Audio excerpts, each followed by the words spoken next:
¿Por qué el mensaje de Cristo no fue recibido con aclamación por los eclesiásticos de Jerusalén? Debido a que tenían grandes posesiones de aprendizaje rabínico, posesiones de honor e importancia pública, puestos de autoridad como maestros oficiales de la religión. Y estas posesiones habrían tenido que ser sacrificadas para aceptar la enseñanza espiritual.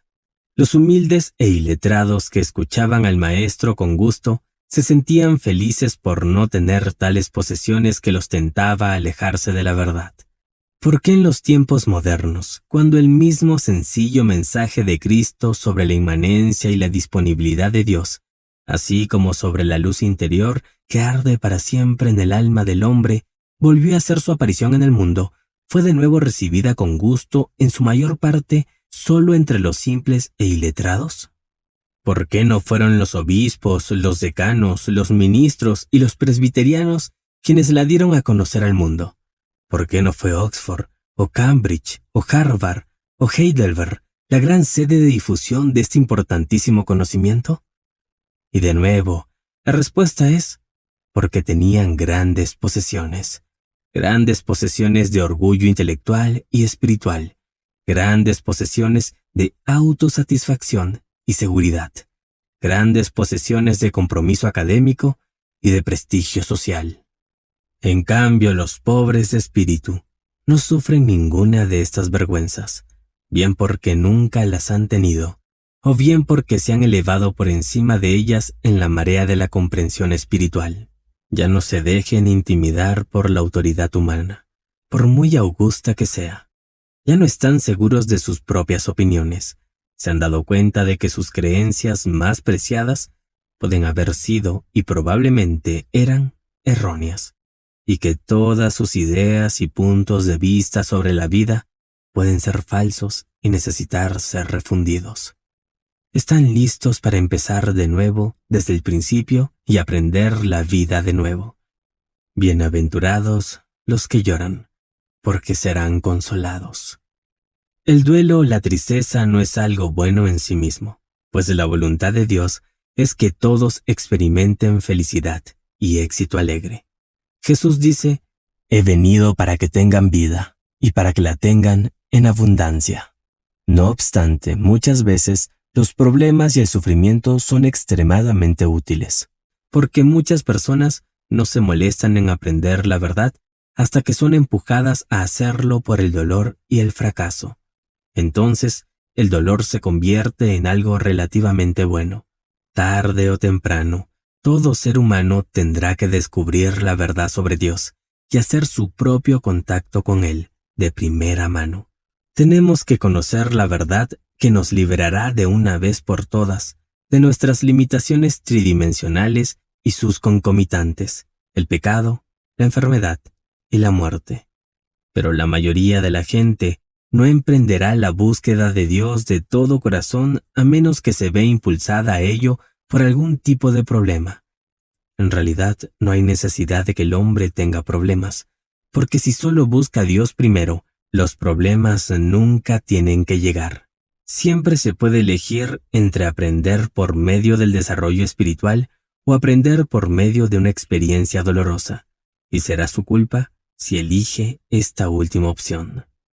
Como regla general, solo cuando la salud está quebrantada y los medios médicos ordinarios han fallado en proporcionar alivio, la gente se pone seriamente a ganar esa comprensión espiritual del cuerpo por ser la verdadera encarnación de la vida divina, que es nuestra única garantía de superar la enfermedad y finalmente la muerte.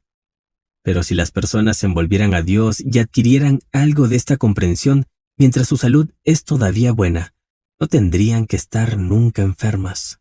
De nuevo, por lo general, solo cuando la gente está sintiendo el pellizco de la pobreza muy agudamente, o sea, cuando las fuentes materiales ordinarias de suministro se han agotado, se dirigen a Dios como último recurso y aprenden la lección de que el poder divino es verdaderamente la fuente de suministro del hombre, y que todos los agentes materiales no son más que los canales.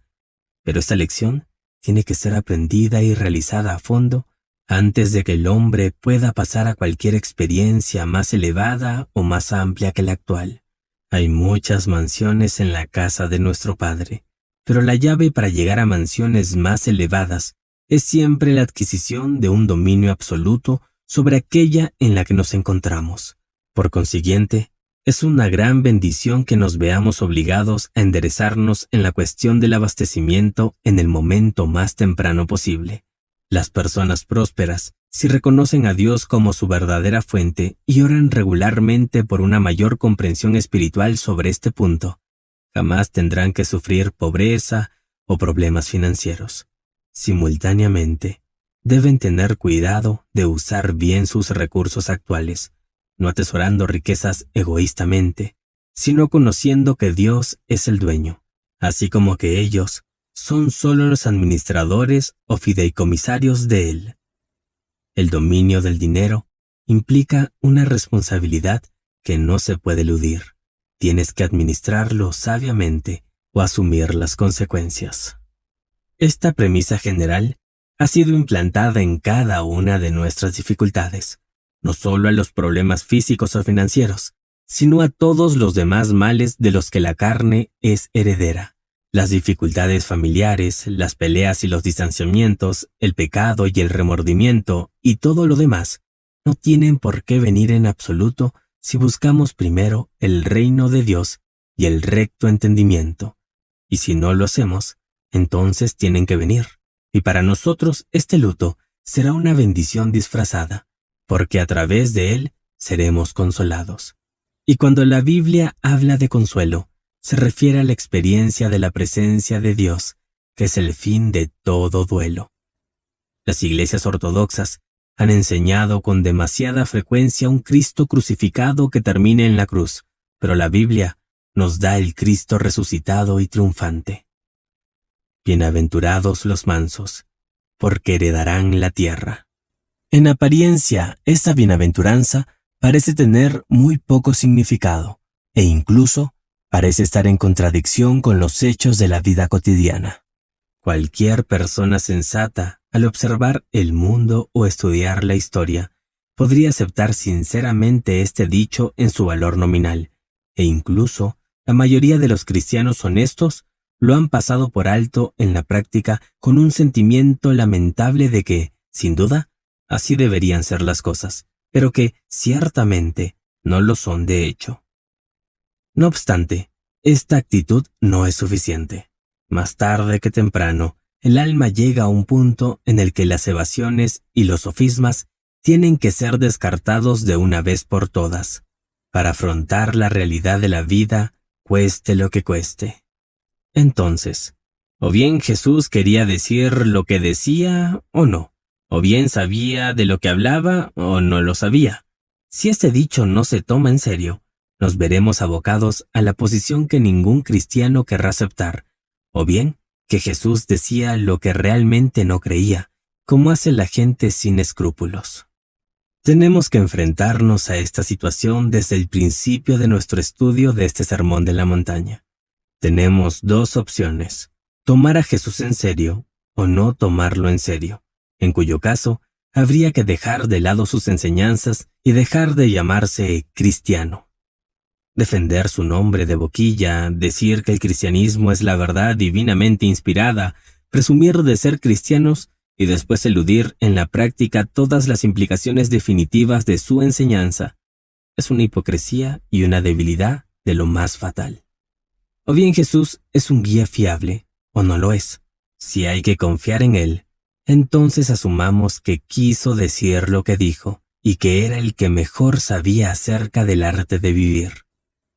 Las dificultades y el dolor que sufre la humanidad se deben realmente al hecho mismo de que nuestro modo de vida es tan opuesto a la verdad que las cosas que él enseñó y las cosas que dijo nos parecen, a primera vista, insensatas y descabelladas. Lo cierto es que cuando se entienden correctamente, las enseñanzas de Jesús no solo son verdaderas, sino que son sumamente practicables. En efecto, son las más practicables de todas las doctrinas. Así descubrimos que no era un soñador sentimental, ni un mero comerciante de tópicos vacíos, sino el realista inquebrantable que solo puede ser un gran místico. Y en este texto se resume toda la esencia de su enseñanza en cuanto a su aplicación práctica. Esta bienaventuranza se encuentra entre la media docena de versos más importantes de la Biblia. Cuando poseas el significado espiritual de este texto, tendrás el secreto del dominio, el secreto para superar cualquier tipo de dificultad. Es literalmente la llave de la vida. Es el mensaje de Jesucristo reducido a una sola frase. Este refrán gnómico es en realidad la piedra filosofal de los alquimistas que convierte el metal base de la limitación y los problemas en el oro del confort o la verdadera armonía. Nos podemos dar cuenta de que hay dos palabras polares en el texto, manso y tierra. Ambas se utilizan en un sentido especial y muy técnico, y es necesario desvelarlas antes de encontrar el maravilloso significado que subyace en ellas. Ante todo, la palabra tierra en la Biblia no significa simplemente este globo terrestre. Significa manifestación. La manifestación o expresión es el resultado de una causa. Antes de que podamos saber algo sobre una causa, ésta tiene que expresarse o manifestarse, y por el contrario, toda expresión o manifestación tiene que tener una causa. Ahora bien, aprendes en la metafísica divina y particularmente en el Sermón de la Montaña cómo toda casualidad es mental y que tu cuerpo y tus asuntos, tu casa, tus negocios, toda tu experiencia no son sino la manifestación de tus propios estados mentales. No importa que seas totalmente inconsciente de la mayoría de tus estados mentales, porque están ahí a pesar de que ahora lo hayas olvidado o nunca hayas sido consciente de ellos. Dicho de otro modo, tu tierra significa el conjunto de tu experiencia exterior y heredar la tierra significa tener dominio sobre esa experiencia exterior, es decir, tener poder para llevar tus condiciones de vida a la armonía y al verdadero éxito. Toda la tierra se llenará de la gloria del Señor. Su alma habitará tranquila y su semilla, oraciones, heredará la tierra. El Señor reina, que la tierra se alegre. De modo que vemos que cuando la Biblia habla de tierra, poseer la tierra, gobernar la tierra, hacer que la tierra sea gloriosa, etc., está refiriéndose a las condiciones de nuestra vida, desde nuestra salud corporal hasta el punto más lejano de nuestros asuntos. Así pues, este texto se compromete a decirnos cómo podemos poseer o gobernar para ser dueños de nuestras propias vidas y destinos. A continuación, veamos cómo debe hacerse. La bienaventuranza dice que el dominio, es decir, el poder sobre las condiciones de nuestra vida, ha de obtenerse de una manera determinada y de la más inesperada de todas, nada más y nada menos que con la mansedumbre. No obstante, el hecho es que esta palabra, mansedumbre, también se utiliza en un sentido especial y técnico. Su significado real no tiene nada en común con el significado que tiene ahora en el español moderno. A decir verdad, hay pocas cualidades de la naturaleza humana más desagradables que la que hoy se denota con la palabra mansedumbre. Para el lector moderno, la mansedumbre sugiere una criatura de espíritu mezquino, desprovista tanto de valor como de autoestima, sin utilidad para sí misma ni para nadie, reptando por la faz de la tierra como un gusano, y probablemente también hipócrita. Hace pensar en el adulador Uriah Heep de Dickens en el peor de los casos, así como en uno de los destrozos morales del mismo autor. Pero Dickens siempre tiene esos personajes para advertir o ridiculizar, y nunca para emularlos. El lector moderno, con estas connotaciones de la palabra en mente, llega al Sermón de la Montaña, el cual rechaza las enseñanzas que proporciona porque, aquí en el umbral, se le dice que el dominio es para los mansos, y esa doctrina no la puede aceptar. El verdadero significado de la palabra manso en la Biblia es una actitud mental que combina la fe en Dios y la comprensión de que la voluntad de Dios para con nosotros es siempre algo alegre y vital, y mucho mejor que cualquier cosa que pudiéramos desear para nosotros mismos. Este estado mental también incluye una perfecta disposición a permitir que esta voluntad de Dios se produzca de la manera que la sabiduría divina considere mejor, en lugar de alguna manera particular que hayamos elegido para nosotros mismos. Dicha actitud mental, compleja en el análisis pero simple en sí misma, es la clave del dominio o del éxito en la demostración. No hay ninguna palabra para ello en el lenguaje común, porque tal cosa no existe excepto para aquellos que están en la base espiritual de la enseñanza de Jesucristo. Pero si deseamos heredar la tierra, debemos adquirir absolutamente esta mansedumbre. Moisés, quien tuvo un éxito extraordinario en la oración, pues superó la creencia de la vejez hasta el punto de manifestar el cuerpo físico de un joven en la flor de la vida, cuando según el calendario tenía 120 años y luego trascendió la materia por completo o se desmaterializó sin morir, era conocido de forma preeminente por esta cualidad. Tan manso como Moisés. Moisés, recordemos, aparte de su propia demostración personal, hizo una obra maravillosa para toda su nación, consiguiendo sacarla de la esclavitud egipcia frente a increíbles dificultades, pues el éxito del éxodo fue la demostración de Moisés y de unas pocas almas avanzadas que le ayudaban, e influyendo en todo el curso posterior de la historia por su enseñanza y sus hechos. Moisés tenía una mente abierta, preparada para que le enseñaran cosas nuevas y nuevas formas de pensar y trabajar. Él no rechazó la nueva revelación porque era novedosa y revolucionaria, tal y como habrían hecho la mayoría de sus autocomplacientes colegas de la jerarquía egipcia.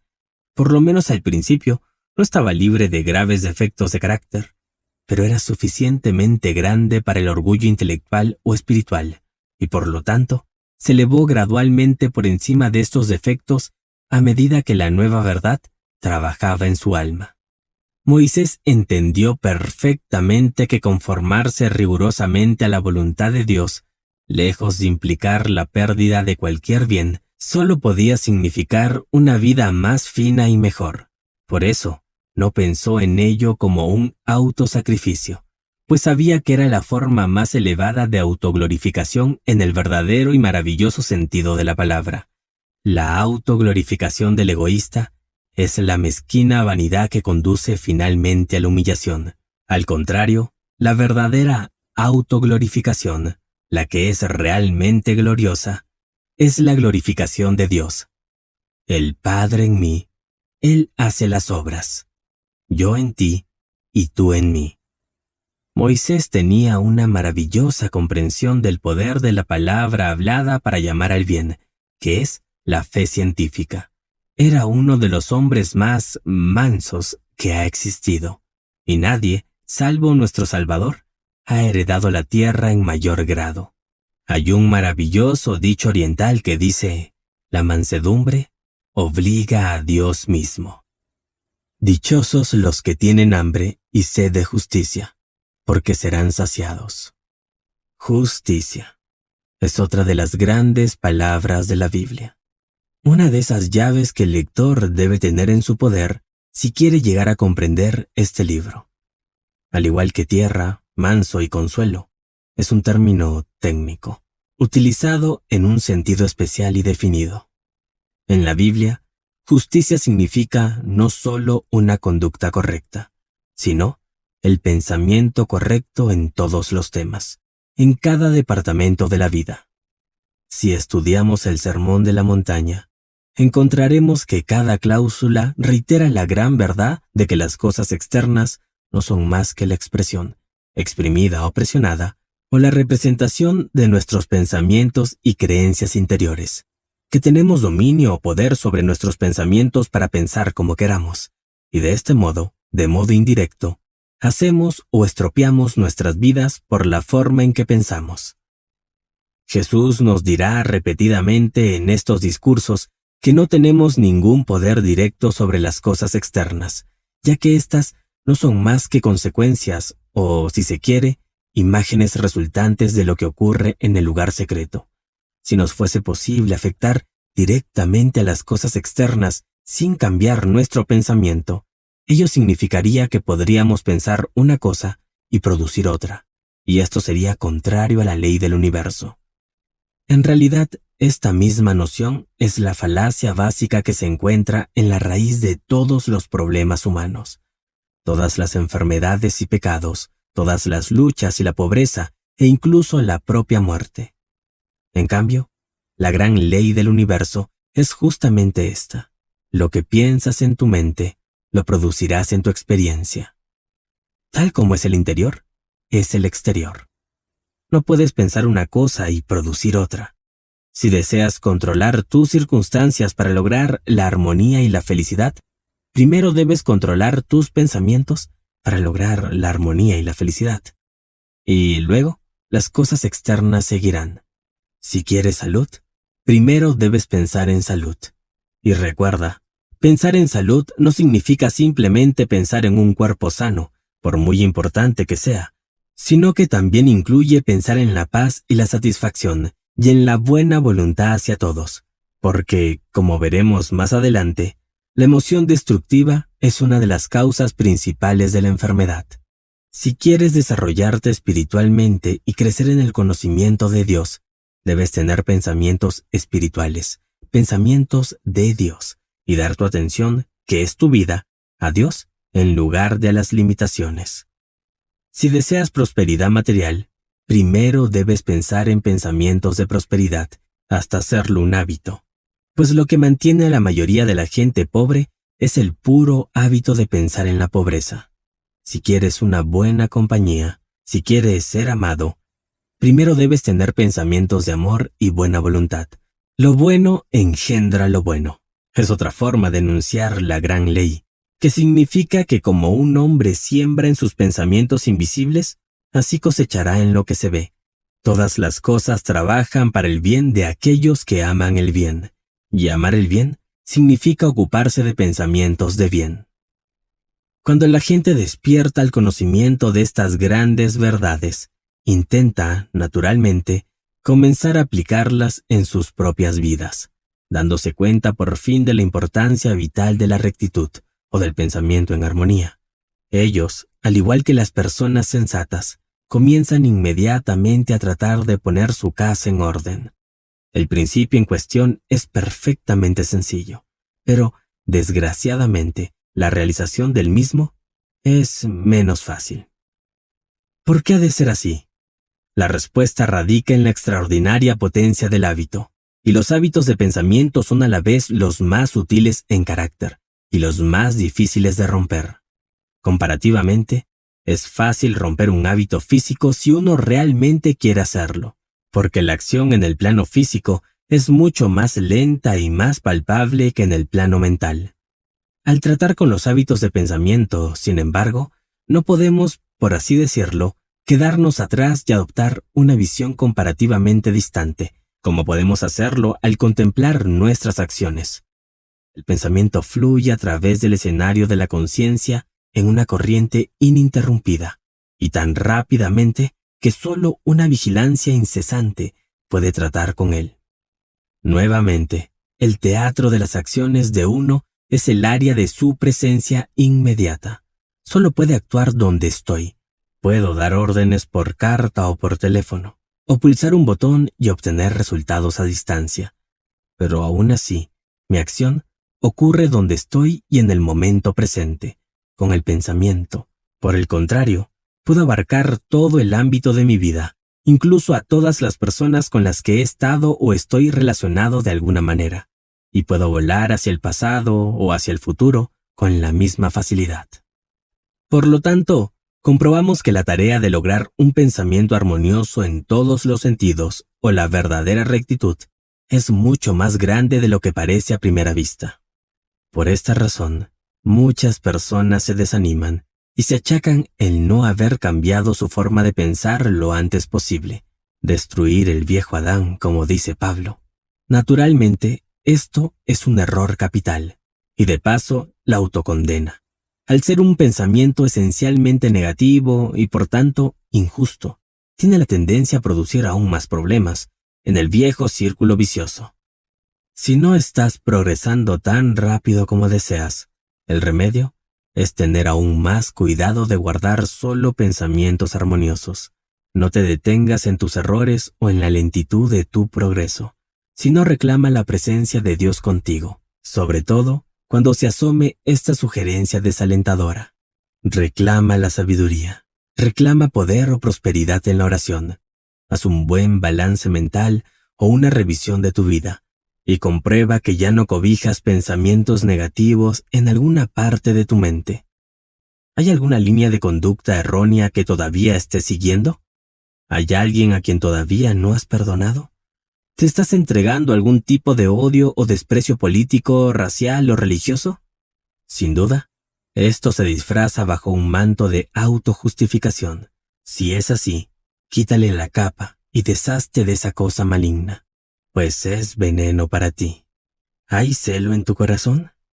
Puede que sean personales o profesionales.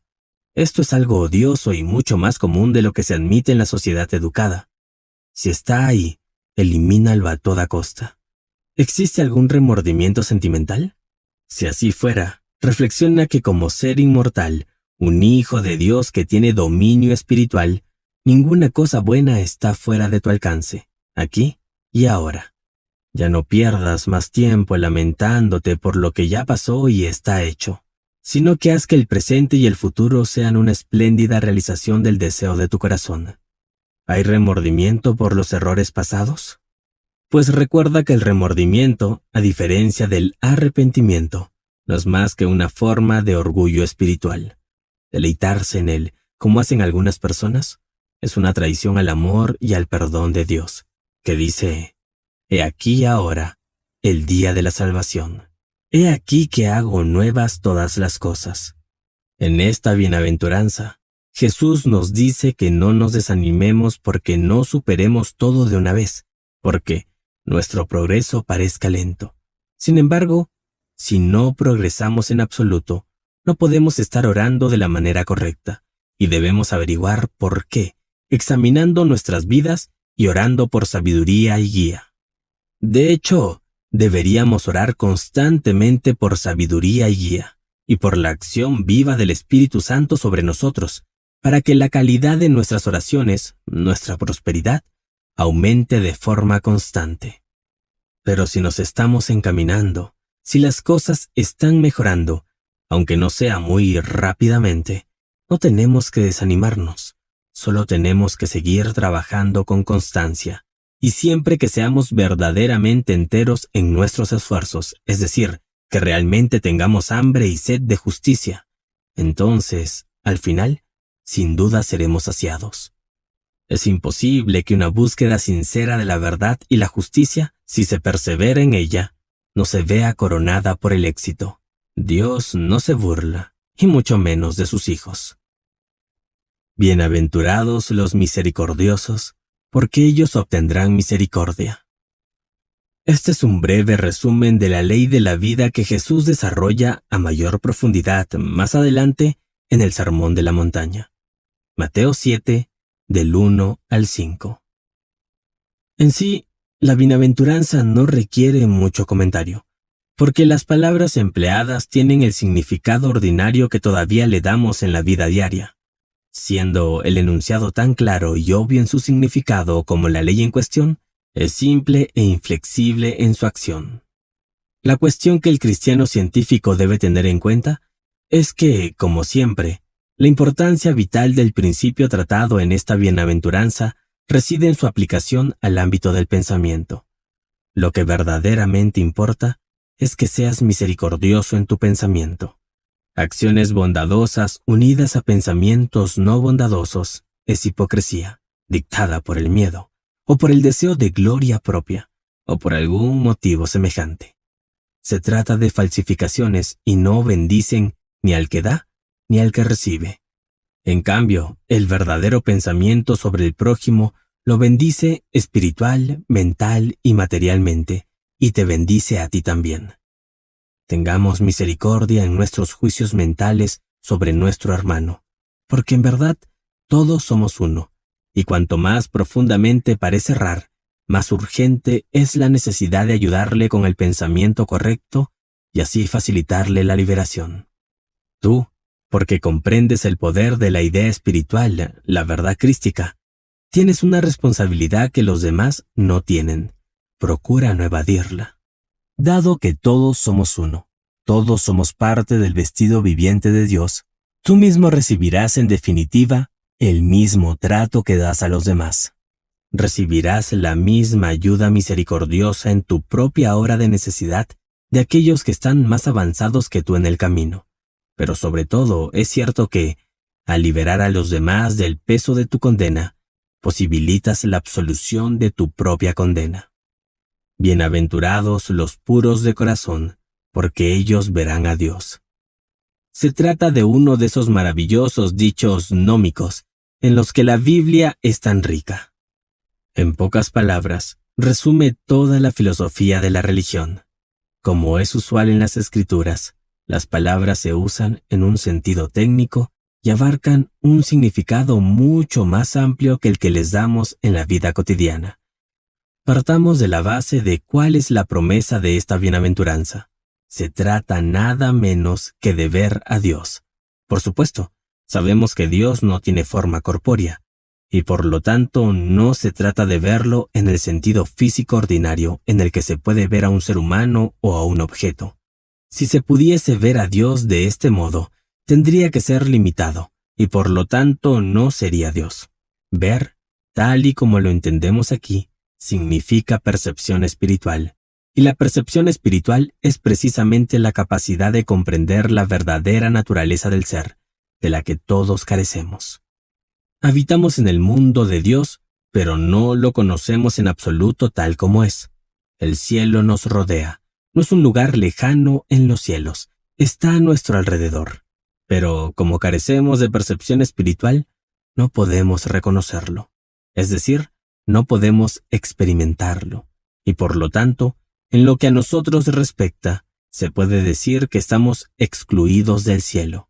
En realidad, nos ponemos en contacto con un fragmento muy pequeño de él, y a ese mismo fragmento, minúsculo, lo llamamos universo. Pero incluso a ese pedacito lo vemos en su mayor parte todo torcido. El cielo es el nombre religioso de la presencia de Dios, y el cielo es infinito. Pero nuestro hábito mental nos lleva a moldear nuestra experiencia en 3 dimensiones solamente. El cielo es la eternidad, y lo que conocemos aquí, lo conocemos solo en serie, en una secuencia llamada tiempo, que nunca nos permite comprender una experiencia en su totalidad. Dios es la mente divina y en esa mente no hay limitaciones ni restricciones en absoluto. Sin embargo, vemos todo distribuido en lo que se llama espacio o espaciado, que es una restricción artificial que inhibe continuamente la reagrupación constante de nuestra experiencia que requiere nuestro pensamiento creativo. El cielo es el reino del espíritu, de la sustancia, sin edad, ni discordia, ni decadencia, un reino de bien eterno, y sin embargo, para nuestra visión distorsionada, todo está envejeciendo, decayendo, desgastándose, naciendo solo para morir, floreciendo solo para desvanecerse. Es como si un daltónico se encontrara en un hermoso jardín de flores.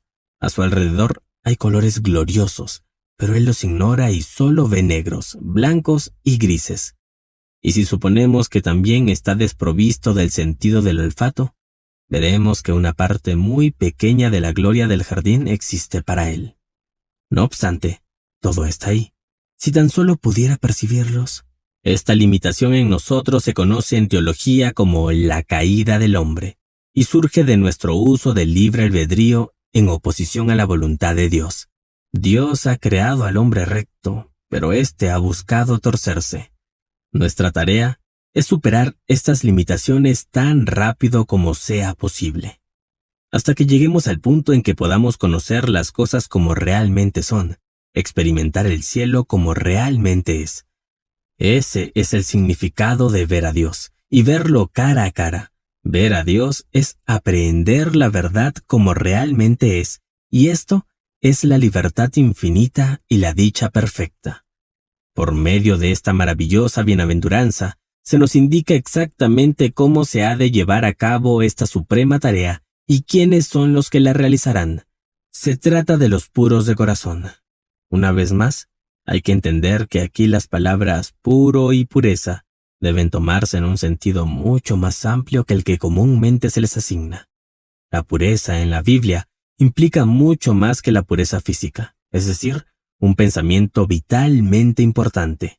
En su sentido pleno y completo, la pureza es reconocer solo a Dios como la única causa real y el único poder real en la existencia. En otra parte del sermón se le llama el ojo único, y es la llave maestra de la vida. No es más que el secreto para escapar de toda enfermedad, problema y limitación, la superación o inversión, en resumen, de la caída del hombre. Y así, nuestro texto bien podría ser parafraseado en algo como esto. Bienaventurados los que reconocen a Dios como la única causa real, la única presencia real y el único poder real.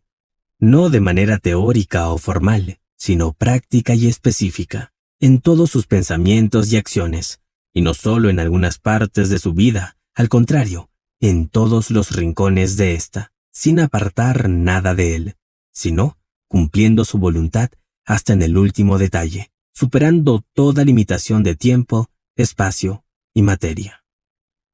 De vez en cuando, es bueno que cada uno parafrasee en su propio idioma los textos más conocidos de la Escritura, ya que esto le ayudará a aclarar a su propia mente el significado exacto que le da el texto. A veces le servirá para llamar la atención sobre significados importantes que hasta ahora había pasado por alto. Fíjate en que Jesús habla de los puros de corazón. La palabra corazón en la Biblia suele significar esa parte de la mentalidad del hombre que la psicología moderna conoce bajo el nombre de mente subconsciente. Eso es sumamente importante, porque no es suficiente que aceptemos la verdad solo con la mente consciente. En ese punto, sigue siendo una mera opinión. No es hasta que es aceptada por la mente subconsciente y así asimilada por completo, que se puede hacer alguna diferencia en el carácter o la vida de uno. Como un hombre piensa en su corazón, así es él. Guarda tu corazón con toda diligencia, porque de él salen los asuntos de la vida. Muchas personas, y especialmente las personas cultas, tienen toda clase de conocimientos que no afectan ni mejoran en lo más mínimo su vida práctica. Los médicos lo saben todo acerca de la higiene, pero a menudo viven de manera insalubre. Los filósofos, que están familiarizados con la sabiduría acumulada de las edades y asienten a la mayor parte de ella, siguen haciendo cosas tontas y estúpidas en sus propias vidas y son infelices y frustrados en consecuencia. Pues bien, este tipo de conocimiento no es más que una opinión o un conocimiento de la cabeza, como algunos lo llaman. Ha de convertirse en conocimiento del corazón o incorporarse al subconsciente antes de que pueda cambiar realmente a uno. Los psicólogos modernos, en sus esfuerzos por reeducar el subconsciente, tienen la idea correcta, aunque todavía no han descubierto el verdadero método para hacerlo, que es la oración científica o la práctica de la presencia de Dios. Jesús, desde luego, comprendió a fondo todo esto. Y por esto insiste en el hecho de que tenemos que ser puros de corazón. Bienaventurados los pacificadores, porque serán llamados hijos de Dios. Esta es una lección práctica de valor incalculable sobre el arte de la oración, que es el único medio para volver a la comunión con Dios. Para el lector ocasional, esta bienaventuranza podría parecer una mera generalización religiosa convencional, incluso un tópico sentencioso del tipo que con demasiada frecuencia utilizan las personas que están ansiosas por ser edificantes sin tener nada en particular que decir. De hecho, la oración es la única acción real en el pleno sentido de la palabra, porque la oración es lo único que cambia el carácter. Una modificación del carácter o un cambio del alma es un cambio real. Cuando se produce ese tipo de cambio, te conviertes en una persona diferente y por lo tanto, durante el resto de tu vida, actúas de una manera diferente a la que has actuado anteriormente y como habrías seguido actuando si no hubieras rezado. Dicho de otro modo, te conviertes en un hombre diferente. El grado de diferencia puede ser muy leve cada vez que oras, pero está ahí, porque no puedes orar sin hacerte diferente en algún grado. Si llegaras a tener una clara comprensión de la presencia de Dios contigo, esto haría un cambio muy grande y dramático en tu carácter, de modo que, en un abrir y cerrar de ojos, tu perspectiva, tus hábitos, toda tu vida, de hecho, cambiaría completamente en todos los aspectos. Muchos casos de este tipo están registrados, tanto en Oriente como en Occidente. Los auténticos casos de los que solía llamarse conversión son ejemplos en este sentido. Dado que el cambio causado por la oración es radical, Jesús se refiere a él como nacer de nuevo. Esto te convierte en un hombre diferente, como si hubieras nacido de nuevo. La palabra oración debe entenderse como cualquier forma de comunión o intento de comunión con Dios, tanto vocal como puramente mental. Incluye tanto la oración afirmativa como la invocatoria, cada una de las cuales es buena en su ámbito, desde la meditación, así como la más elevada de todas las formas de oración, que es la contemplación. A falta de oración, lo único que puedes hacer es expresar el carácter que tienes, en cualquier circunstancia que te encuentres. Tan es así que la mayoría de tus amigos estarían dispuestos a predecir de antemano cuál sería tu conducta en las diversas clases de crisis que pudieran surgir. Al cambiar tu carácter, la oración hace posible una nueva reacción. El gran requisito para tener éxito consiste en que primero alcancemos algún grado de verdadera paz mental. Esta verdadera paz interior del alma era conocida por los místicos como serenidad, y no se cansan de decirnos que la serenidad es el gran pasaporte a la presencia de Dios, el mar liso como el cristal que rodea el gran trono blanco. Con esto, no se quiere decir que no se puedan superar las dificultades más graves mediante la oración sin tener ninguna serenidad, pues, por supuesto que se puede. En realidad, cuanto mayor sea el problema en el que uno se encuentra, menos serenidad podrá tener. Y la serenidad en sí misma solo se puede tener mediante la oración y mediante el perdón de los demás y de uno mismo. Pero la serenidad se debe tener antes de poder hacer un verdadero progreso espiritual, y es la serenidad, esa tranquilidad fundamental del alma, a la que Jesús se refiere con la palabra paz, la paz que sobrepasa todo entendimiento humano. Quienes hacen la paz, de los que se habla en esta bienaventuranza, son los que la manifiestan en sus propias almas, pues son ellos los que superan la limitación y se convierten realmente, y no meramente en potencia, en hijos de Dios. Tal condición mental es el objetivo al que apunta Jesús en todas las instrucciones que nos da en el Sermón de la Montaña y en otros lugares. La paz os dejo, mi paz os doy, que vuestro corazón no se turbe ni tenga miedo. Mientras haya miedo o resentimiento o cualquier problema en tu corazón, es decir, mientras te falte la serenidad o la paz, no es posible que alcances mucho. Cierto grado de serenidad es esencial para lograr cualquier concentración verdadera. Desde luego, ser un pacificador en el sentido habitual de componer las disputas de otras personas es algo excelente, pero como toda la gente práctica sabe, un papel excesivamente difícil de desempeñar. El hecho de interferir en las disputas de otras personas hace que sea mucho más fácil empeorar las cosas que mejorarlas. Es muy probable que la opinión personal entre en tus esfuerzos y es muy probable que la opinión personal esté equivocada. Si consigues que las dos personas implicadas adopten un nuevo punto de vista sobre el asunto en controversia, eso por supuesto que está bien, pero de lo contrario, si te limitas a lograr un compromiso en el que consienten en estar de acuerdo por motivos de interés propio o como resultado de algún tipo de coacción, en ese caso el problema solo ha sido remendado en la superficie, pero no hay verdadera paz, porque no están ambos satisfechos y perdonados. Cuando comprendas el poder de la oración, podrás realmente sanar muchas peleas de la manera verdadera, probablemente sin hablar en absoluto. La idea silenciosa del poder omnímono del amor y la sabiduría hará que cualquier problema se disuelva casi imperceptiblemente. Por lo tanto, cualquier acuerdo que sea mejor para todas las partes a lo largo se producirá bajo la influencia de la palabra así hablada en silencio. Bienaventurados los perseguidos por causa de la justicia, porque de ellos es el reino de los cielos. Bienaventurados sois cuando os injurien y os persigan, y digan toda clase de mal contra vosotros con mentira, por causa de mí. Alegraos y regocijaos, pues vuestra recompensa es grande en los cielos, porque así persiguieron a los profetas que os precedieron.